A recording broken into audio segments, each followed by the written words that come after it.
नमस्कार दोस्तों, कैसे हैं आप सभी। आज की कहानी का शीर्षक है बहू बेटी। जया स्वयं को उतना उत्साहित नहीं पा रही थी जितना कि 6 माह पश्चात घर लौटने पर उसे होना चाहिए था। स्पष्ट कुछ भी नहीं था, बस लौटना था, इसलिए लौट रही है। अमेरिका का उसका 6 माह का वीज़ा समाप्त होने पर था। यह समय वह अपनी बेटी, दामाद और 2 नटखट नातियों के संग बिताकर अपने घर आ रही थी। यहाँ भी भरा पूरा परिवार है। एक ही घर के ऊपर नीचे की मंजिल में दोनों बेटे सपरिवार सहित रहते हैं। मकान तो उसके पति का ही बनवाया हुआ है और यहाँ उसका निरादर होता हो ऐसा भी नहीं है। तो फिर मन क्यों उचाट हो है। पिता की मृत्यु के बाद बेटी ने बुलावा भेजा था ताकि मन बहल जाए। कुछ दिन पर रहना तो आखिर यही है, अपने वतन, अपने लोगों के बीच, और यही उसे पसंद भी है।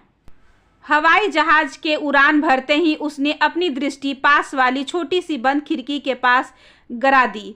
हवाई टिकट बुक कराते समय वह सदैव ही खिड़की वाली सीट के लिए ही आवेदन कर देती है। केबिन में खिड़की से बाहर देखना उसे बहुत अच्छा लगता है। एकदम अलौकिक दृश्य, दूर तक फैला, अनंत दूर, बहुत दूर एक होती पृथ्वी और आकाश, बस और कुछ नहीं। कहाँ दिखता है ये सब महानगरों की बहुमंजिली इमारतों के बीच। बादलों में आ जाने पर हवाई जहाज उनके भी ऊपर चल जाता है। सफ़ेद रुई के फाहों जैसे बादलों के ऊपर यह दृश्य एकदम अलग होता है। पहले तो ये नज़ारे सदैव ही उसके मन में पुलक जगा जाते थे, पर आज ये भी उसे अधिक समय तक नहीं बांध सके। वह आंखें मूंद अपने अतीत के गलियारों में घूमने लगी। कितना बदल गया है समय। जब उसका विवाह हुआ था तो सास अर्थात बिना ताज की एक छत्र सम्राज्ञी 30 पर उसकी सास तो कठोर और निर्मम भी थी। पति भी तो ऐसे नहीं थे कि कभी दबी जुबान से ही पत्नी के पक्ष में बोल देते। घोर अन्याय तक की बात में भी खामोश ही रहते पुरुष जो ठहरे। पर जया को अपने बड़े बेटे समीर का बहुत सहारा है। जाने किस मिट्टी का बना है वह। कभी किसी का दिल नहीं दुखाया होगा उसने। माँ की पूरी देखभाल करता है और पत्नी वसुधा भी प्रसन्न है। और क्यों ना हो, अपनी इच्छा से वह भी तो वह सब विवाह किया है। दोनों ने बेंगलोर में दोनों ने एक संग मैनेजमेंट का कोर्स किया है। दोस्ती हुई और विवाह का फैसला कर लिया। कितना परेशान हो गए थे वे दोनों। वसुधा को एक शब्द भी हिंदी बोलनी नहीं आती, बताया था समीर ने। अब हमें क्या, अपने घर में अंग्रेजी बोलनी पड़ेगी या फिर तमिल ही सीखनी पड़ेगी, झुंझलाकर कहते उसके पिता। पर ऐसा कुछ भी नहीं करना पड़ा था। सादे से विवाह समारोह के पश्चात बेटे बहू ने प्रयत्न करने की उसी शहर में नौकरी ढूंढी और एक संग रहने का फैसला भी किया। वसुधा ने एक दिन भी महसूस नहीं होने दिया कि उन्हें अंग्रेजी सीखनी पड़ेगी, बल्कि साल भर के भीतर हिंदी बोलने समझने तो लगी ही थी। कुछ साथ में कुछ शब्द पंजाबी के भी सीख लिए थे। बहुत आदर सम्मान करती थी सबका। उसके नौकरी करने से सास पर भी काम का बोझ न आने पड़े, इसलिए दिन भर के लिए आया की भी व्यवस्था कर दी थी। और जल्द ही घर नन्ही किलकारियों से भी गूंज उठा। इतना कुछ पाकर भी एक अरमान रह गया था जया के मन में। दूसरी बहू तो वह अपने कुल गोत्र की ही लाएगी, अपने सब अरमान पूरे करेगी। वह अपने बेटे रंजन के जरिए पूरे रस्मों रिवाज के साथ विवाह रचाएगी। बहुत सी लड़कियों से मिलवाने के बाद ही रंजन ने माधवी को पसंद किया था। पूरे विधि विधान से विवाह संपन्न हुआ। जया ने बहू माधवी का बहुत खुले दिल से स्वागत किया और अपनत्व देने का प्रयत्न किया, पर वह सबसे खिंची खिंची अलग थलग ही रहती। अपने कमरे में चुपचाप कुछ पढ़ती रहती अथवा रेडियो चलाकर आंखें मूंद लेटी रहती। जया उससे बात करने का प्रयत्न भी करती, लेकिन वह या तो चुप ही रहती अथवा रूखा संक्षिप्त सा उत्तर देकर चली जाती। जया को अपने प्रति क्या व्यवहार न अखरता यदि रंजन माधवी आपस में ही हंसी खुशी रह लेते, पर दोनों का ही मुंह अलग अलग दिशा में रहता। वह यह भी नहीं कह सकती कि पूरा दोष माधवी का ही था। उसका बेटा भी तो एकदम आत्मकेंद्रित नहीं, साथ ही पूरी तरह पुरुष सच्चात्मक सोच भी थी उसकी। कहाँ गलती हो गई उसके लालन पालन में। संस्कार तो उसने अपने दोनों पुत्र में एक से ही डाले थे। वह इस आशा में थी कि मेरी परवाह भले ही ना करे, लेकिन कम से कम अपनी पत्नी को तो प्यार करेगा। वह किसी तरह आपस में ही सामंजस्य बिठा ले, यही सोचकर उसने ऊपर वाला हिस्सा उन्हें अलग रहने को दे दिया। प्रायः ऐसा ही होता है कि बहू सास को प्रताड़ना पाती है और अपना समय आने पर ब्याज सहित अपनी बहू से वसूलती है। पर जया ने इसके विपरीत यह तय किया था कि जो कुछ उसने सहा सुना वह उसकी बहुओं के साथ ना हो। वह उन्हें बेटियों सा ही स्नेह देती। बरी से तो खैर उसे कोई शिकायत नहीं थी, पर माधवी, और जब उसे मालूम था कि वसुधा अपनी माँ को देखने गई है, तब भी क्यों उसे घर पहुंचाने का उत्साह नहीं हो रहा। समीर उसे हवाई अड्डे लेने आया। रास्ते में उसने बताया कि रंजन और माधवी में तानातानी कुछ बड़ी ही है, कम नहीं हुई है, और उनके बीच होते तकरार प्रायः ही नीचे सुनाई देते रहते हैं। दूसरे दिन एतवार था। दोपहर के भोजन के पश्चात वह लेटी ही थी कि बाहर आहट हुई। बाहर के दरवाजे की सांकलन भी खुली। नीचे के हिस्से में उस वक्त कौन जा रहा था, यह देखने कमरे से बाहर आई तो पाया माधवी खड़ी है। द्वार के पास एक अटैची केस भी खड़ा है। कहाँ जा रही हो इस तपती दोपहरी में, उसने पूछा। अभी सोचा नहीं, मतलब आपके बेटे ने कहा है कि यह घर उसका है और मैं यहाँ से चली जाऊँ। जया उसका हाथ थाम अपने कमरे में ले आई, उसे स्नेहपूर्वक और पास बिठाया और कहा, हाँ अब बताओ। पर वह तो मुंह खोलने को भी तैयार नहीं थी। माधवी, तुम इस घर में ब्याह कर आई हो, अतः अब यह घर उतना ही तुम्हारा है जितना रंजन का। घर तो आप लोगों का है, रंजन का है, मेरा कैसे हो सकता है? फिर तो यह घर मेरा भी ना हुआ। मैं भी तो तुम्हारी तरह बाहर से आई हूँ। अच्छा, फिर ये बताओ, मेरा और तुम्हारा घर कौन सा है? माधवी चुप ही बैठी रही।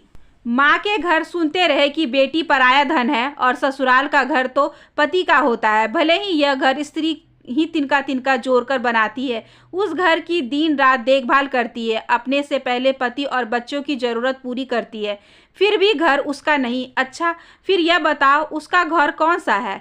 क्या पता, माधवी ने संक्षिप्त सा उत्तर दिया। हमने कभी संग बैठे बातें नहीं की, दुख सुख नहीं बांटा। चलो आज ही शुरुआत करते हैं। माधवी की तरफ से कुछ हरकत न पा जया ने ही आगे जोड़ा।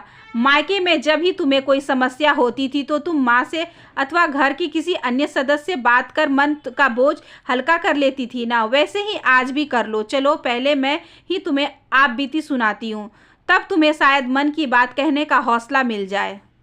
मेरा विवाह हुआ तो मेरे साथ क्या होता था जानती हो? शाम को बेटे के घर में घुसते ही दिन भर की शिकायतों का पुलिंदा खोल कर बैठ जाती थी अम्मा। खूब मंडूक शाही जीवन जिया था उन्होंने, और मैं सह शिक्षा में पढ़ी हुई। अंततः अम्मा तो तेरी हर बात नागवारा गुजरती, मेरी हर बात पर नुक्तानीची करती। वह पति के मित्रों के साथ हंसकर बात कर लेना उन्हें अक्षम अपराध लगता। पति भी तो ऐसे नहीं थे कि माँ से कहते, माँ अब सिर ढककर रहने का जमाना नहीं रहा। अपनी पत्नी की हर बात, हर जरूरत को नज़रअंदाज कर अपने माता पिता की हर बात सुनना, यही तो उस जमाने का आदर्श बेटा होने का प्रमाण था। यूं पूरा दोष अम्मा का भी नहीं था, पढ़ी लिखी वह थी नहीं। उस समय स्त्रियों की बातचीत का मुद्दा प्रायः इधर उधर की शिकायतें मीन मेक निकालने का ही होता था। फिर उन्हें स्वयं बहुत प्रताड़ना सही थी। युवावस्था में ही पति की मृत्यु हो गई। पहले की महिला आर्थिक सामाजिक रूप से पूर्णतः पति पर निर्भर थी तो ससुराल की सब धौंस चुपचाप सहती थी, पर अब शिक्षित होने पर वह उतनी निर्भर नहीं है। उसमें आत्मविश्वास भी आ चुका है और वह ये सब क्यों सहे।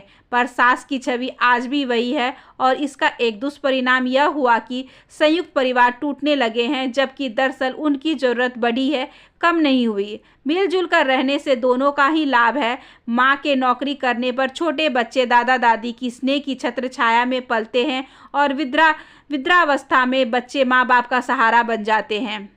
लड़की कितनी भी पढ़ी लिखी हो, आधुनिक हो, परिचित माहौल को छोड़कर नई जगह में बसने का भय, एक झिझकी तो होती है।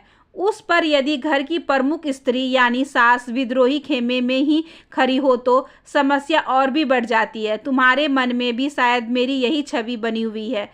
शादियों में चली आ रही परंपरा को तोड़ना इतना आसान भी ना हो, पर इतना तो हम कर ही सकते हैं कि नई नवेली दुल्हन का विशाल हृदय से स्वागत करें। यह तो संभव है कि हम आपस में माँ बेटी सा रिश्ता कायम कर ले, दोस्ताना व्यवहार करें, एक दूसरे के दुख दर्द को समझे।